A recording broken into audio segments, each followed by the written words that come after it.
Hello everybody, I'm Becky. Thank you for visiting me at Springing Art, my YouTube channel. This month's challenge for Nate Bright's Art Lab, was to create an album cover for a group that we liked or an artist that we liked. I was a bit challenged because I couldn't pick a favorite. I had been looking at some cave drawings, and I guess that's what made it happen, but all of a sudden Wild Horses popped into my mind. So I decided to do the cover of Wild Horses. The ironic thing is that I really don't like the Rolling Stones, despite having graduated from high school in the late 60s. You would think they'd be a favorite, but I just never really liked them very well. But that's what the brain said, Wild Horses, so we're going to go with it. And so in my process, I tend to just do a lot of research and playing before my brain comes together with anything. So here's some of the many things that So in the process of playing, I found some drawings and from some actual cave pictures. I found some drawings and I printed them, and then I cut out the shapes and put them on the jelly plate just to play around a little bit. With many, I didn't like these, but this group of painting is the ones that I finally settled on.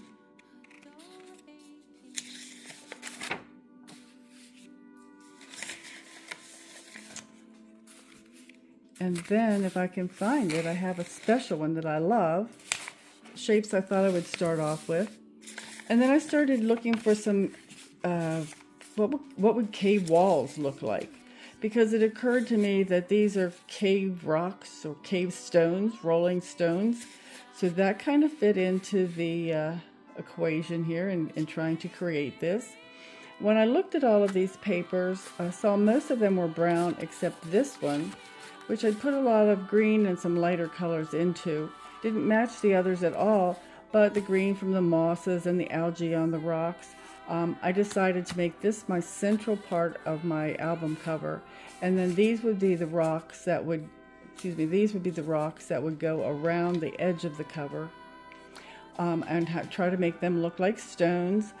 Since I love this little grouping so much, I decided to put them in the center, and then I would use some of my other horses and my other shapes, some of the other horses and shapes on the stones around the edge of it. I wanted to have wild horses in the center, kind of in circles, like a rolling stone, and I would put rolling stone down in one of the corners of the album. So that's how we got started, and let's go from there.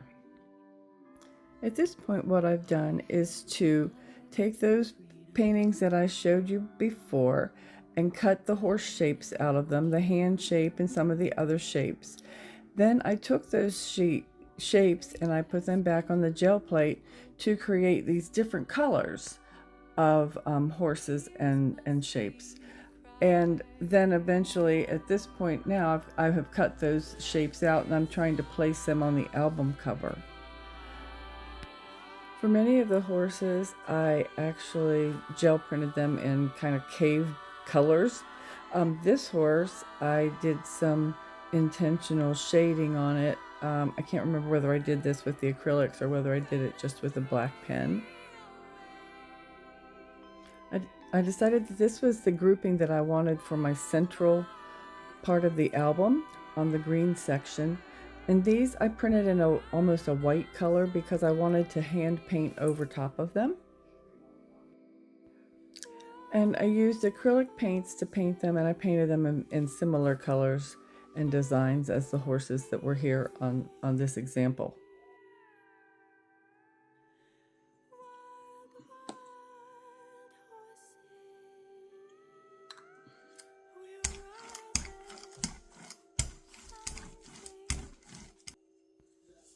This section is just showing how I did the gel printing. First, what I did was to put a white coating down on the gel plate, and now I'm pulling that off. So this is going to be the background of my horses, so that I'll have something light that I can paint over top of.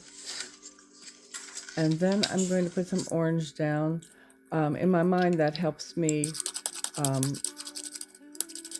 see the picture a little bit better, but basically this is just going to be the outline of my horses. So you'll see me eventually.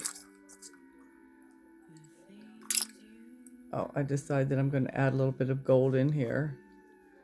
Totally unnecessary, but like I say, I do this so that I can visualize things better myself.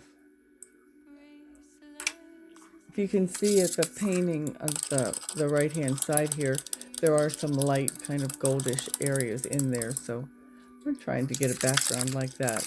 Like I said, I'm going to cut these horses out, so it's not going to make a bit of difference, but it will help me cut them out with the contrast between the white horses and the orange background. Okay, so I'm starting to put the horse shapes down, and I'm putting them in the same pattern as the picture above.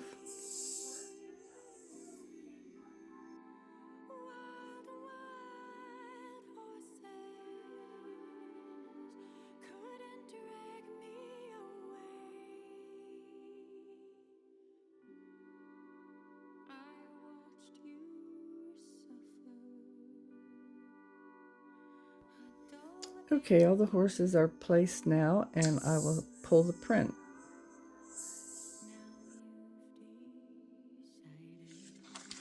Okay, so here's my print. What I do at this point then is to take some Meeden acrylic paints and paint the same design that you see on the inspiration picture.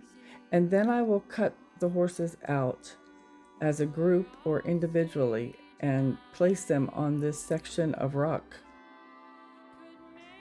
In order to attach the papers to my canvas, I'm using a gel medium. So I just take a brush, paint that onto the paper, paint it on to the canvas, and put them together. You also paint over the top of the paper to help tie it down and protect it.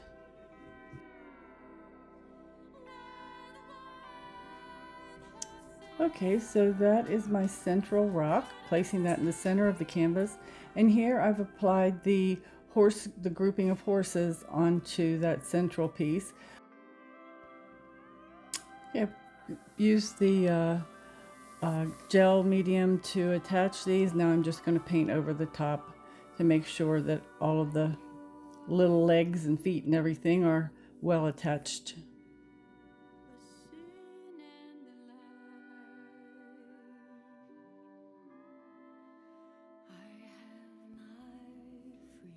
Here I'm starting to apply those stones, the gel printed papers made to resemble the cave stones, cave rocks.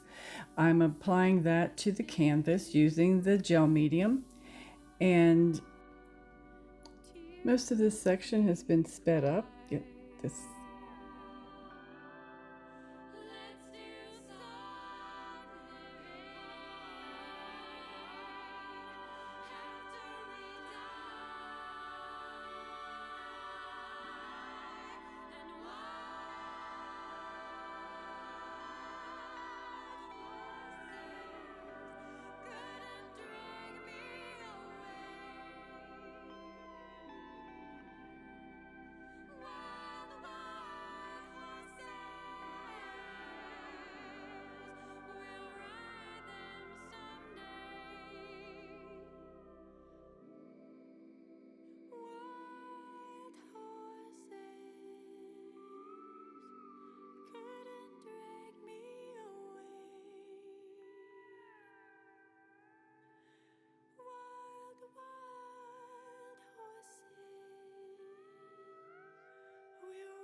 I didn't think the rocks were standing out very well, so I took a white Posca pen and I outlined in between the different colors of paper to make these look more discreet.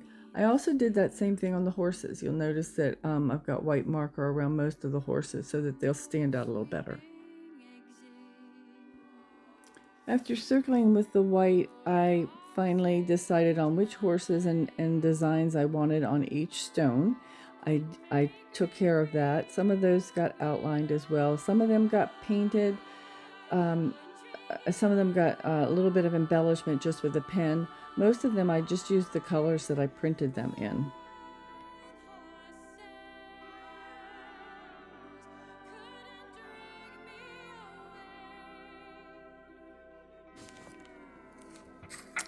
At this point, all the horses are on, all the designs are on. I'm putting the letters on, and you can see here that disaster has struck, and the transfer tape has pulled up the gloss media, and along with the gloss media, it's pulled up some of the paint.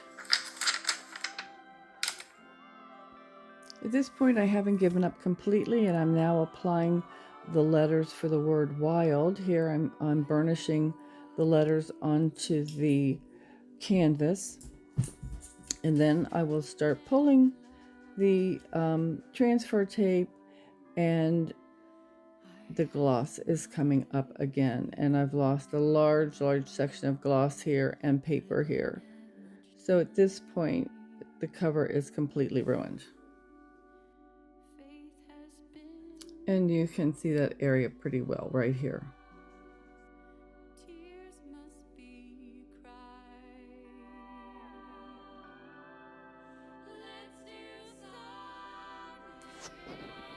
At this point, it's clear that the album cover is ruined. I was still making a few wild ditch efforts to save it, but just wasn't going to happen.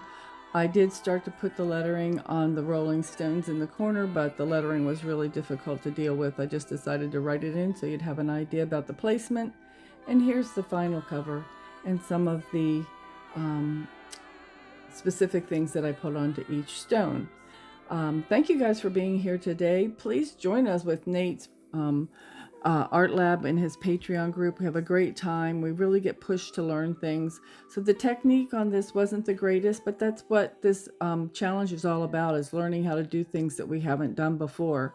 So maybe if I decide to recreate this again, it'll look a lot better. Thanks again. See you soon.